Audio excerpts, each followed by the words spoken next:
नमस्कार। आप सभी का स्वागत है आपके अपने चैनल सुधा स्टोरीज़ में। यदि आपने अभी तक हमारे चैनल को सब्सक्राइब नहीं किया है तो आप पहले हमारे चैनल को सब्सक्राइब कर लें। आज हम बात करेंगे सोमवार व्रत की कथा की विधि के बारे में और सोमवार व्रत की कथा के बारे में। आइए सबसे पहले जानते हैं सोमवार व्रत की विधि। सोमवार का व्रत साधारणतः दिन के 3 पहर तक होता है। व्रत में फलाहार या पारायण का कोई खास नियम नहीं है, किंतु यह आवश्यक है कि दिन रात में केवल एक समय ही भोजन करना चाहिए। सोमवार के व्रत में शिवजी पार्वती का पूजन करना चाहिए। सोमवार के व्रत 3 प्रकार के हैं: साधारण सोमवार, सौम्य प्रदोष और 16 सोमवार। विधि तीनों में एक जैसी है।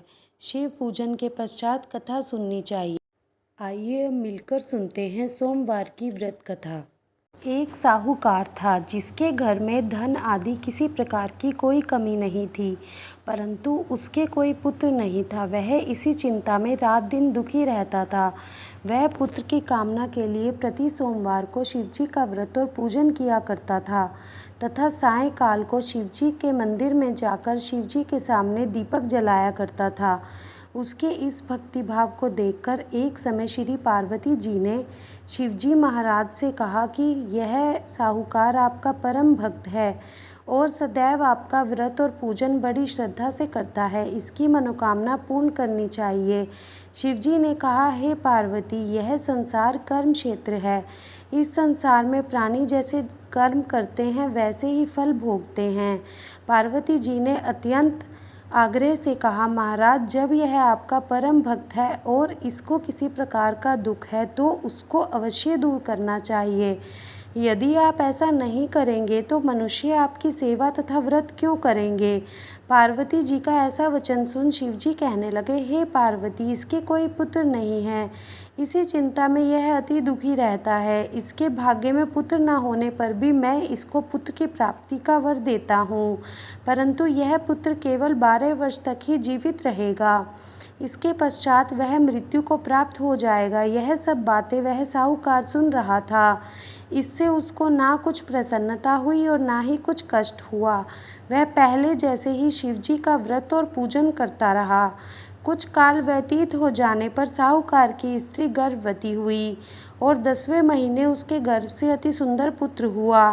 साहूकार के घर में बहुत खुशियां मनाई गई, परंतु साहूकार ने उसकी केवल 12 वर्ष तक की आयु जान कोई अधिक प्रसन्नता प्रकट नहीं की और ना ही किसी को भेद बताया। जब वह बालक 11 वर्ष का हो गया तो उस बालक की माता ने उसके विवाह के लिए साहूकार से कहा। साहूकार ने कहा कि मैं अभी इसका विवाह नहीं करूंगा, मैं अपने पुत्र को काशी जी पढ़ने के लिए भेजूंगा। अतः साहूकार ने अपने साले अर्थात बालक के मामा को बुला उसको बहुत सा धन देकर कहा, तुम इस बालक को काशी जी पढ़ने के लिए ले जाओ और रास्ते में जिस स्थान पर भी जाओ यज्ञ करते और ब्राह्मणों को भोजन कराते जाओ।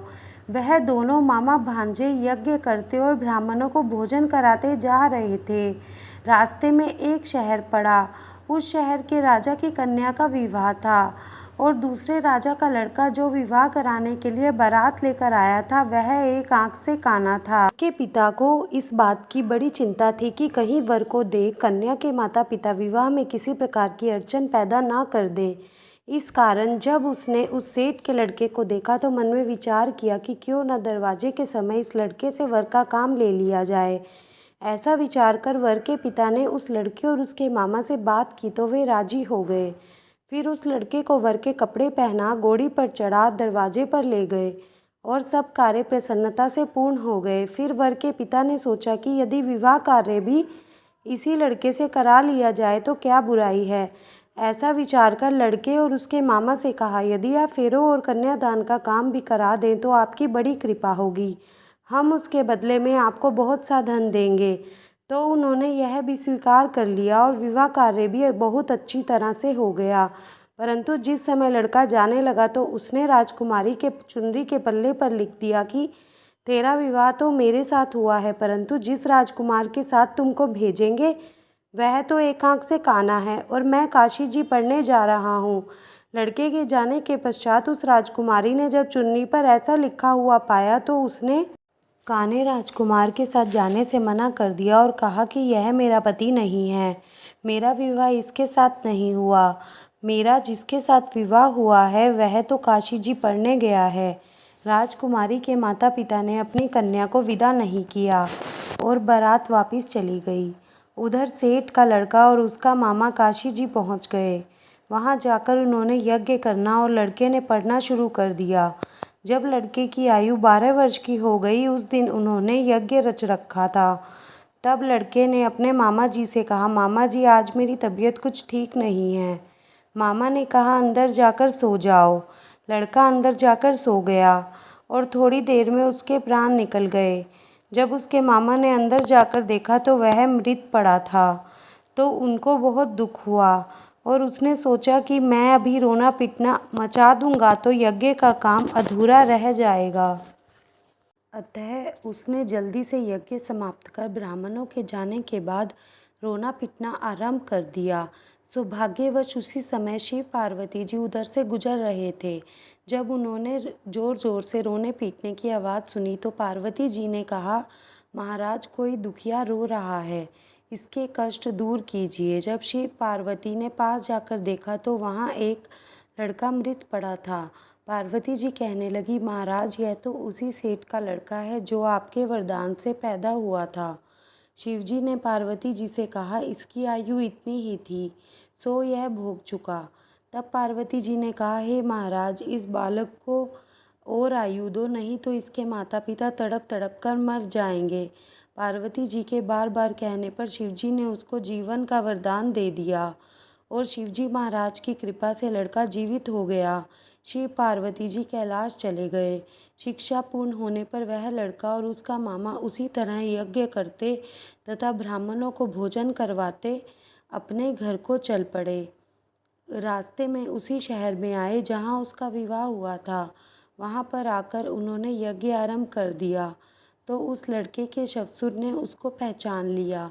महल में ले जाकर उसकी बड़ी खातिर की, साथ ही बहुत दास दासियों सहित आदरपूर्वक लड़की और जमाई को विदा किया। जब वे अपने शहर के निकट आए तो मामा ने कहा, मैं पहले तुम्हारे घर जाकर खबर कर आता हूँ। जब उस लड़के का मामा घर पहुँचा तो लड़के के माता पिता घर की छत पर बैठे थे और उन्होंने यह प्रण कर रखा था कि यदि हमारा पुत्र सकुशल घर लौट आया तो हम राजी खुशी नीचे उतरकर आ जाएंगे, नहीं तो छत से गिरकर अपने प्राण गंवा देंगे। इतने में उस लड़के के मामा ने आकर यह समाचार दिया कि आपका पुत्र आ गया है, तो उनको विश्वास नहीं आया। तब उसके मामा ने शपथ पूर्वक कहा कि आपका पुत्र अपनी स्त्री के साथ बहुत सारा धन लेकर आया है। तो सेठ ने आनंद के साथ उसका स्वागत किया और बड़ी प्रसन्नता के साथ रहने लगे। इसी के साथ सोमवार व्रत की कथा संपन्न हुई। बोलो शिवजी महाराज की जय, बोलो पार्वती माता की जय।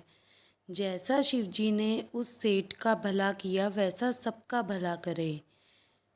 मिलते हैं आपसे नेक्स्ट वीडियो में। तब तक के लिए जिन्होंने हमारे चैनल को सब्सक्राइब नहीं किया है तो वो हमारे चैनल को सब्सक्राइब कर लें। धन्यवाद।